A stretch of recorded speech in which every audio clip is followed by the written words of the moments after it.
Okay, so yeah, there's some really good questions. Now this is gonna change a little bit. I'm not gonna get into too much of biology here, but as I mentioned at the beginning, I'm a marine scientist, I'm an estuary scientist, so I'm not an engineer, I'm not a water engineer. Even as far as mathematical modeling goes, my ecological models are very simple. And we can get away with making very simple ecological models because there's so much uncertainty in ecology. You know, we don't have the laws of physics to guide us with ecological things, and we have trouble measuring things. So as opposed to our previous speakers, I'm American. I've never been to the Netherlands, and I'm not an engineer. So bear that in mind when you ask me questions. Okay, so here's South Florida. You'll probably see an image like this or similar ones many, many times. Historically, over geologic time, let's say the past 10 to 15,000 years, it rains a lot. And so it used to rain and rain and rain and rain from May until September. And there was a series of rivers and lakes, and they would fill up and dump into Lake Okeechobee. Lake Okeechobee would fill beyond its edge and spill water. And from Lake Okeechobee to Florida Bay, which is a little triangular shaped bay, the keys come down like this. From here to here, there were 2 million acres of Everglades wetlands until about 50, 60, 70 years ago, where our present system of canals were installed. So basically the Water Management District has 3 jobs. Flood protection for 16 counties, so basically all of South Florida. Drinking water for that same area, and ecological research and support. So what has happened across this aquatic landscape is it's been modified heavily, which we've seen examples of already. And it's been modified internally for agriculture. So a lot of it is citrus, a lot of it is sugar, some miscellaneous other things that are grown, soybeans, cotton, orange, tomatoes, everything else. And then here's a view of the sugar fields from the south edge of Lake Okeechobee. So agriculture is a big part of what's happened. The other part is that people really don't live in the middle of Florida in the Everglades. Nobody lives out there. It's a swamp. There are a couple little cities and a couple little places where people work out of. But the majority of people, like upwards near 70% of people that live in Florida, live within about 15 kilometers of the coast. So what we have is this in many, many places. There's another look at it. And finally that. Tourism is the #1 industry in Florida by far, much more than anything else. And although Disney's in the middle of the state and people come for that, most people come to Florida for the coast. This is Miami Beach, South Beach, by the way. So this is a little schematic that sort of explains the coastal zone. The coastal zone, they say 200, plus or minus 200 meters relative to sea level rise. Yeah, I guess so. Covers about 20% of the Earth's surface. We usually consider about 20 kilometers, so that's close. This is vertical meters. 20% of the Earth's surface is coastal zone, but about over 50% of the population live in the coastal zone. 70% of large cities around the world. This is interesting. One dam greater than 15 meters height built per day over the last 100 years. That's something on the order of 36,000 dams around the world that are 15 meters high in the coastal zone. So this is why, and this is the situation we have here, why we have to be conscientious about putting enough water into the estuary so that we don't change the ecology of the natural resources. Because about 75% of the fisheries in the world come from the coastal zone. This feeds about 1 billion people. And 25% of the global productivity is in mangrove forests, wetlands, seagrass meadows, shellfish beds, coral reefs. And so there's a little picture, you know, it rains on the upland, although this is kind of a high elevation for Florida standards, but we see a lot of agricultural things, cow, pig, chicken, agriculture, big urban areas as we're sitting in right now, right next to the coast, big houses, some industry, and then all the runoff, all the materials, the fresh water and runoff that affects seagrasses, gaseous exchanges between the sediment and water, and also between the water surface and the atmosphere, fishes, oyster reefs, deposition, and then in some cases, which happens right off the shore here, there are coral reefs.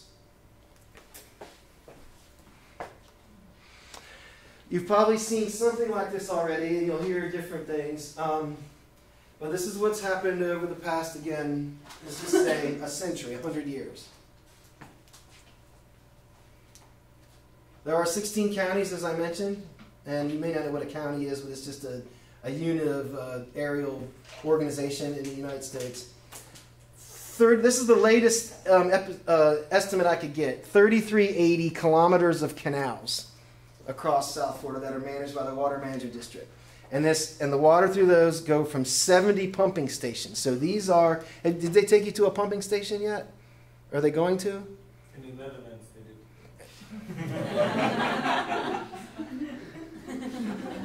they did. Okay, cool. Anyway, it's flat here, and it's probably the same situation in the Netherlands. And in some places, they have to move water against gravity. And that's why we have these big warehouse-sized pumping stations, 70 of them that are scattered across the landscape. There are also, 1,200 water structures, which are just simply lift gates and other things. And all of these things that can be controlled at the Water Management District that you're going to go to tomorrow. And you're going to see some of these things in more detail. And then, of course, over 8 million people, it's actually closer to 10 million, live from up here to here, because there's a beach ridge, which I failed to mention. And I hate going back, but all the people, or most of the people, live along here, which is where we are right now. It's a Pleistocene beach ridge that separates the Everglades from the ocean. Okay, so this was based on, I think, 2008 information, but it just gives you an idea of where the water goes. Because again, every year the lake gets too full, or most years it gets too full, and they have to release water to maintain protection for floods. The problem is people want that water. So on average, and this again is several years old information, this changes. On average, about 44% of the water that's released from the lake goes to the west to the Caloosahatchee, which is what Detong just got done talking about. About 20% of the water goes to the east, to the St. Lucie estuary, which is what Falwyn talked about in our first presentation. And that leaves about 23% for agriculture. This is the Everglades agricultural area, this pixelated part. This is almost totally sugarcane production. And then about 18% of that water from the lake goes to the Everglades. Remember how I explained to you that for thousands of years the lake filled up and spilled out into 2 million acres of Everglades. Well, now it gets 18% of the water that comes out, that's available. So here are two estuaries. Caloosahatchee, we just saw is heavily modified since the 1880s. The upstream boundary we consider, this is the seaward-most water structure called S79. That was finished in 1966. And then there's about 48 kilometers from there to the Gulf of Mexico, so that's the whole estuary. As I mentioned, it's almost 60 square kilometers in size, and the flushing time ranges from 5 days to about 60 days for the water to turn over and be replaced in the estuary. And it has oyster and seagrass habitats down near the mouth here. The other one that we saw, and I'm glad one of them talked about the St. Lucie and the other the Caloosahatchee. So the St. Lucie's on this side. This was a freshwater system until the late 1800s when they opened the inlet for commercial traffic and navigation. It has a few different forks. It's much smaller. It's less than 30 square kilometers. It's about the same depth, and the flushing time is faster because it's just smaller. I mean, they can release water from the lake, and if it's sufficient, that same day it reaches the estuary and basically pushes all the salt water out into the coastal ocean. That's done during flood times. So we have these two estuaries. This is a close-up of the St. Lucie. Here's the lake again, and it has all these sub-watersheds, which you saw in Falwyn's presentation. There's a little box showing the estuary. So you have all these different interacting sub-watersheds, and there are about 15 of them. And there's a crazy number, and I don't know if you can see this. These are the secondary canals, which you can't even see. Okay, so that's the ocean, and that's the lake. All of this blue stuff that you see here, little teeny lines, those are all canals. The secondary canals that coat and cover the whole area. And it's not a very large water body. So all of the stuff, everything from the lake, whatever 20% of the flow, and all of these secondary flows that happen in the coastal zone, all that stuff ends up in the estuary or in the Indian River Lagoon. Is this thing dead? The Indian River Lagoon is a long lagoon that runs along here. So the estuary actually empties into the mouth of the lagoon right there. And so we generally care about seagrass habitat and oysters, and water quality to a lesser extent. But seagrasses and oysters are stationary habitats that are marine-oriented, or in the case of oysters, estuarine. So over the years, people have figured out that the conditions, in the case of seagrasses, the light and salinity and water clarity conditions that allow them to grow. In the case of oysters, it's salinity, because oysters can live from a range of salinities that they've evolved to occupy in an estuary. And because these two habitats are grounded, they're stationary, we can use them as indicators. On top of the fact, ecologically, they're very important. This one is underscored by the fact that there's manatee. And manatees are very popular in Florida and very abundant, and these things can range up to 2,000 pounds or more, and they eat about 20% of their own mass every day in plant matter. So if you have a 2,000-pound animal, and I hate to use pounds, let's say, I could do it metric, but let me do it English. A 2,000-pound animal, and it means he's going to eat 400 pounds of plant matter every day. They're vegetarians, and they come into an area, and they're not conscientious. They eat everything and leave. And then we have oyster habitat. And oysters can grow intertidally like these, or subtidally below the water surface. And I'm not going to usually I spend a lot of time talking about the biology of these things. I'm not going to do that today. Okay, so you're going to hear tomorrow something in the morning about the Central Everglades Planning Project. We like acronyms here, and so this one is called CEP. And here's a little picture that they created, and here's a map. And you're gonna get a lot more detail about this tomorrow. The CEP was designed over the past several years to advance restoration projects. So again, without going into too much detail, there's this big thing called the Comprehensive Everglades Restoration Program, which has been going on for almost 20 years to restore the flow to lots of parts of the Everglades. Well, it's such a big undertaking that they had to come up with sort of a way or a springboard to move forward with this restoration. So they came up with this thing over the past several years. And so basically, there's a bunch of engineering projects and stuff that are designed in the middle of the glades to reroute water and push more water to Florida Bay. This particular bay at the tip of Florida has hypersalinity because historically it received plenty of fresh water from the Everglades, but that source of fresh water has diminished over time. So this thing is designed to reduce Lake Okeechobee releases by diverting fresh water to the south. So instead of dumping the water here, dumping the water there, push the water this way to help restore the Everglades and especially Florida Bay. And in doing this, this will stabilize the salinity and water quality in both estuaries because, frankly, in the wet season, which runs from May to November, there are lots of lake releases that go right out to the St. Lucie and just flush it out totally. So it makes the whole thing fresh. And when that happens, the oysters die because oysters are marine organisms. And even the seagrasses can be impacted in Indian River Lagoon. So that's the wet season. In the dry season, there's not enough water that gets released to the Caloosahatchee, to this side. So it becomes too salty, which is why, remember, DeTong just said they had to put in that water control structure 45 kilometers upstream to prevent saltwater intrusion, because this estuary gets too salty.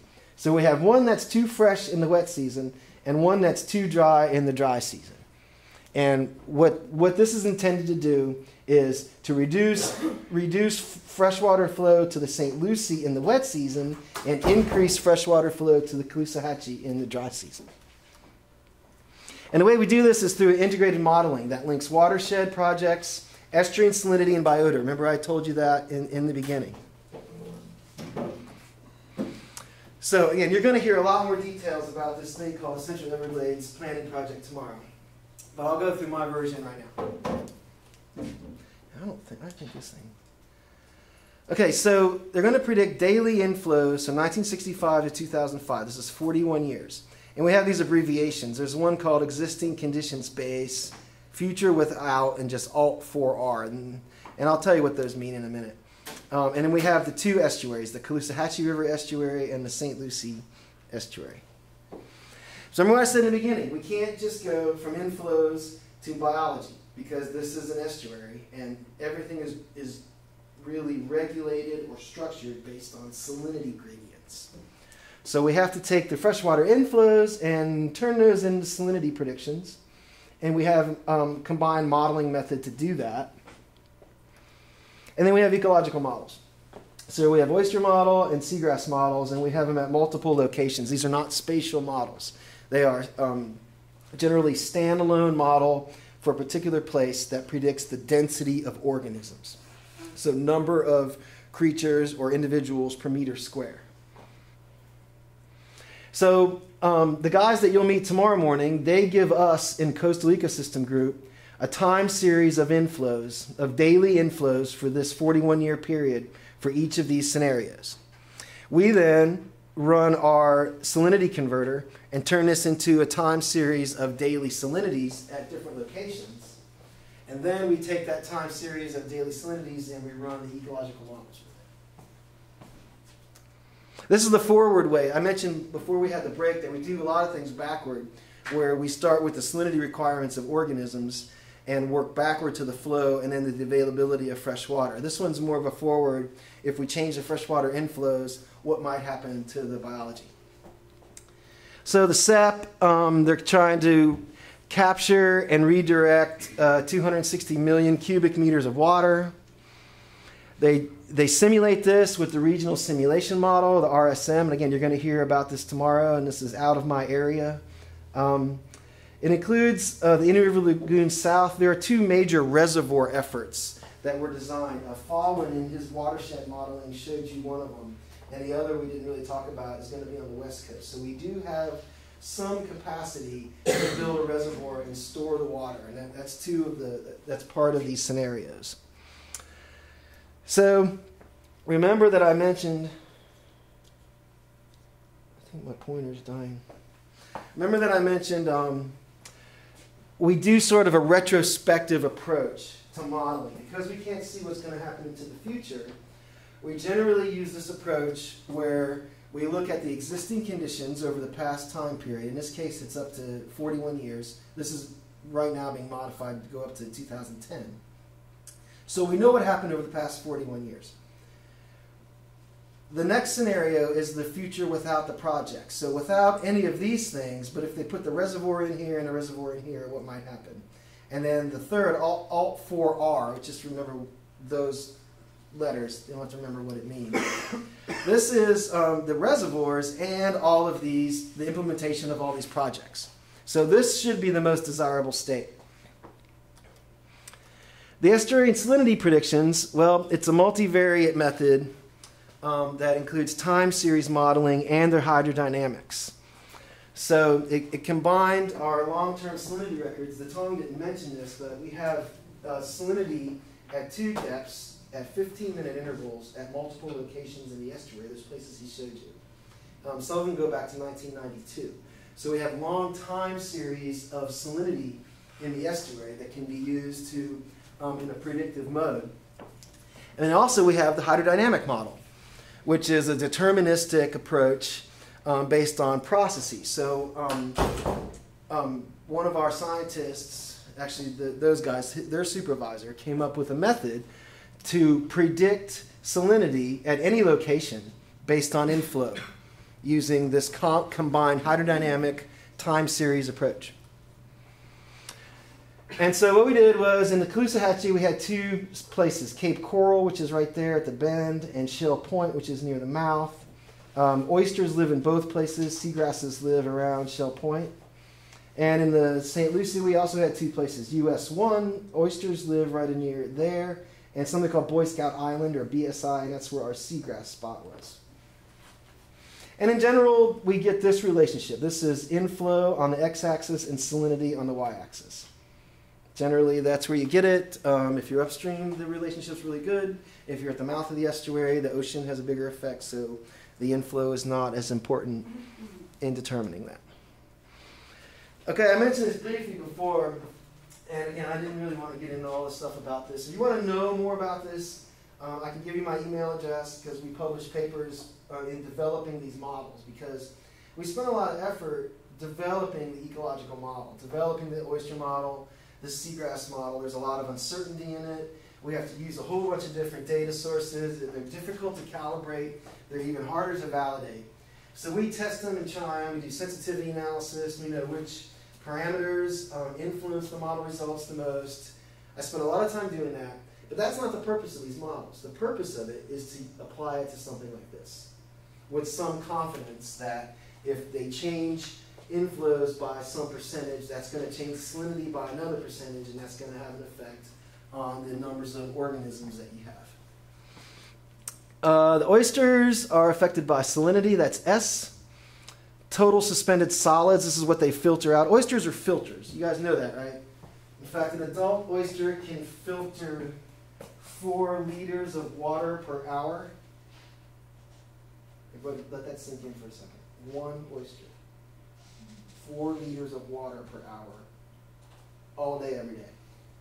So if you have a whole bunch of oysters, they filter your whole water body and clean everything out. And what they do is they have little rakers. They have gills. So they have a system that brings the water in, and there are gills, and there are little windshield wipers on the gills. And that stuff accumulates all the particulate matter that comes in with the flow.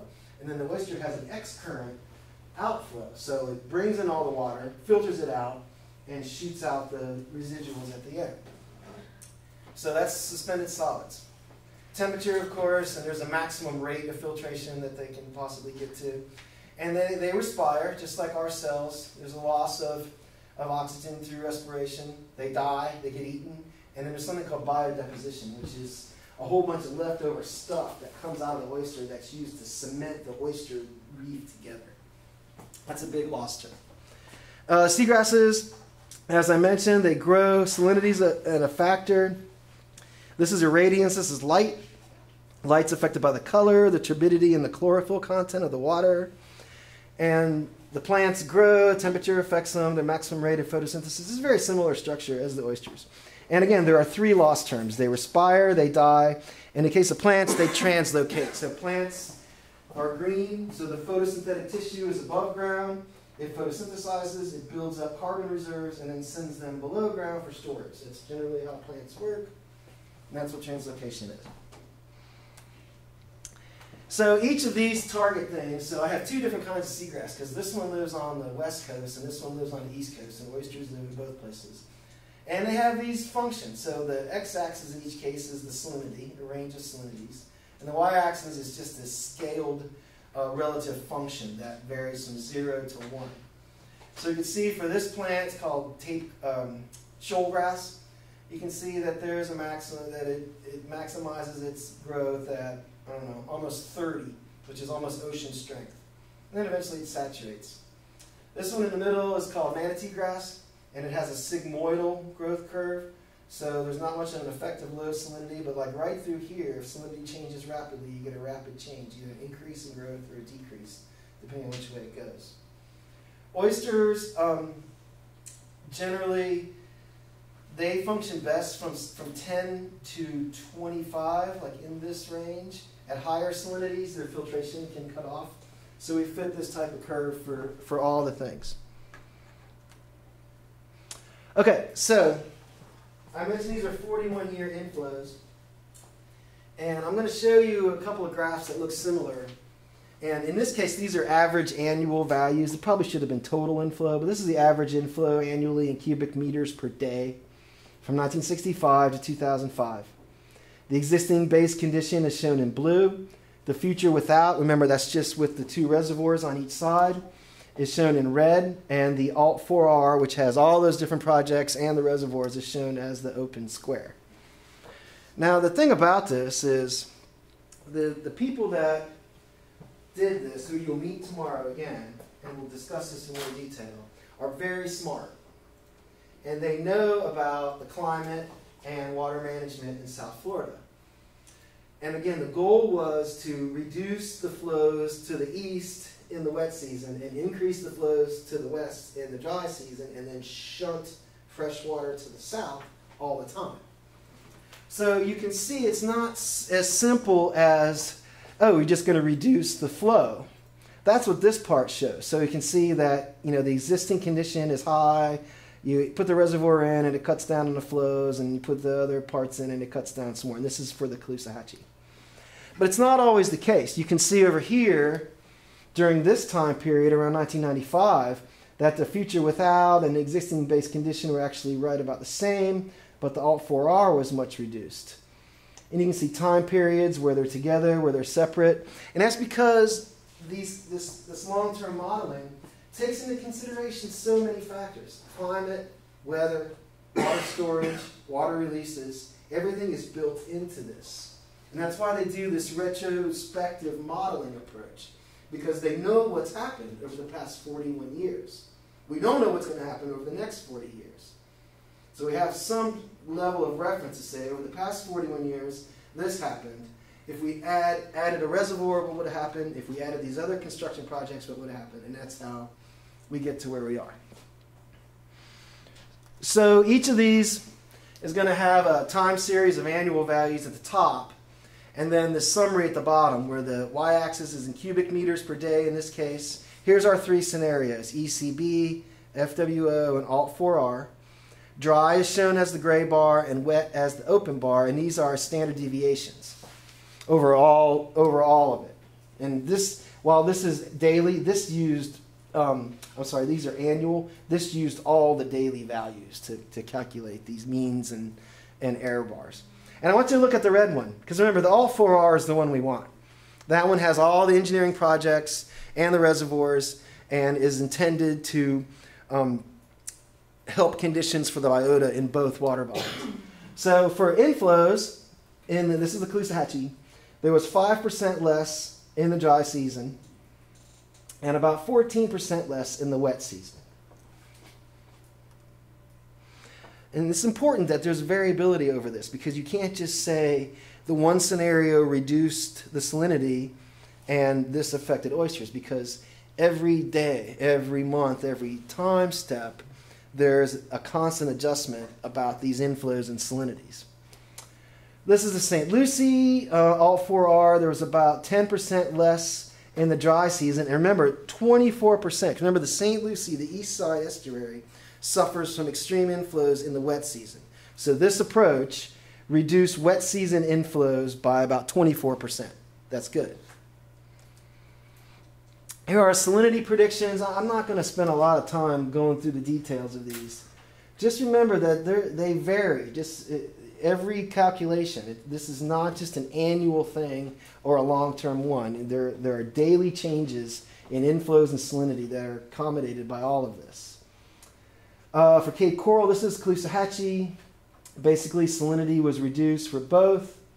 At Shell Point, there's a little difference. Shell Point's more downstream. Again, my goal here is not to go through the details of these patterns, but to show you what the overall result was. Here's salinity predictions for the St. Lucie. Again, salinity in the wet season in the middle of the estuary was much higher because they reduced all of these freshwater inflows during the wet season.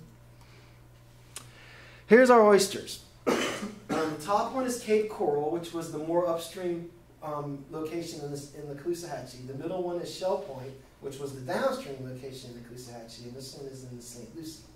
First thing I want you to do, this is oysters per meter square, is to notice the scale. In the Caloosahatchee, generally we get about, a good thing is about 1,000 oysters per meter square. Some of our samples have up to 4,000 oysters per meter square. But they're extremely variable. Again, if you put out 100 meters square, you're going to get anything from 0 to 4,000 in terms of these densities, which is just inherent variability in what we have to do. In St. Lucie, it only gets up to about 200 oysters per meter square at its densest. Over here on the right, you can see that the Alt4R Increased oyster density by about 3% at Cape Coral in the dry season, and only about, is that 11 or 1? It's 11. Almost 12% increase in the wet season in the Caloosahatchee. Downstream, not as big, because remember, this is more downstream, and the effects of fresh water decrease as you move out towards the ocean, where things are just more oceanic.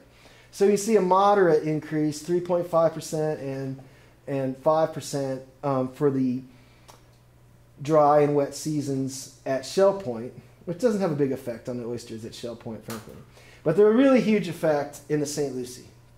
And you can see the wet and dry cycles here. So much so that we got about 5% bigger oyster density in the dry season in the St. Lucie with Alt 4R, but a huge amount, 22% more oyster density in the wet season, because this modification to flows decrease the freshwater input, enhance salinity, and that favors the oysters in the estuary. Here are the seagrass model results. These are different plants. Again, this one's called shoal grass, and this one's called manatee grass. And they're both seagrasses, which are submerged marine plants. There are about 50 species around the world. But they grow very differently. So you can see the shoot densities on the y-axis here. For shoal grass, they range from 100 to 300, 400 shoots per meter square. And for manatee grass, they're actually higher densities, so about 300 up to almost 800 on average. So for Shell Point, this is shoal grass in the Caloosahatchee. For both seasons, we got about the same amount, over 16% increase in shoot densities for both the wet season and the dry season in the Caloosahatchee. So that's good. We get more seagrass is better. Same thing for the out in Indian River Lagoon off the St. Lucie, about 20% increase in seagrass densities for the St. Lucie. So the Central Everglades Planning Project is the first increment in Everglades restoration, and is designed to quantify the potential effectiveness of these different engineering alternatives for the watershed. And it relies on an integrated modeling system that links the watershed projects to estuarine salinity predictions and to the estuarine habitats.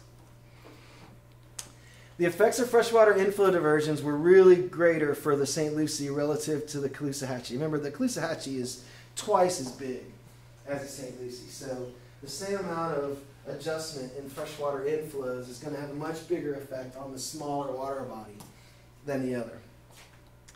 The densities of oysters and seagrasses are greater in the wet season in both estuaries, which is May to October, relative to the dry season. Oyster and seagrass densities increased in both estuaries under this Alt 4R scenario. So the end result, or the conclusion, is that the Alt 4R dampened extreme inflows to the estuaries in the wet season, created freshwater availability for other parts of the Everglades and the southern estuaries, such as Florida Bay.